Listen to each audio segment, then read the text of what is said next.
Not all of our body's organs get the credit they deserve. Take our kidneys for example.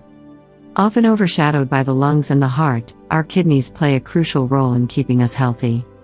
According to the National Kidney Foundation, kidneys play a major role in removing waste, controlling blood pressure, creating red blood cells, and maintaining healthy bones.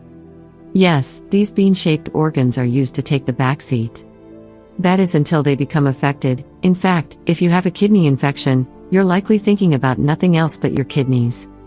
A kidney infection is usually the result of another type of infection. Kidney infections tend to emerge from infections in the bladder or urethra, also known as urinary tract infections, UTIs. When a UTI is left untreated, it can travel up to one or both of your kidneys and become a very painful kidney infection.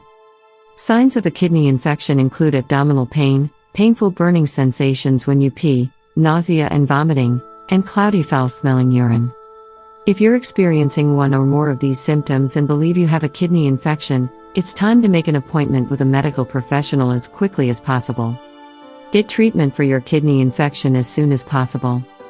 If a kidney infection goes untreated, it can lead to kidney scarring, which increases your risk for more kidney problems in the future. It can also lead to a deadly condition called septicemia, or blood poisoning. This is because when you have a kidney infection, the bacteria that is causing the infection can travel into your bloodstream. If you're pregnant and come down with a kidney infection, it could be a danger to your baby's birth weight. To avoid a painful and potentially dangerous infection in your kidneys, be proactive. Since a kidney infection is usually the result of a UTI, take action to treat your UTI before it travels to your kidneys. If one or both kidneys are already infected, see your doctor, who will likely prescribe antibiotics. In the meantime, get plenty of rest and drink plenty of fluids. You can also take acetaminophen and use a heating pad to manage the pain. Our kidneys are often overlooked, but if you have a kidney infection or another infection that can travel to your kidneys, the last thing you want to do is overlook the signs. Take action to make sure your kidneys stay healthy. This way, they can keep working hard for your overall health.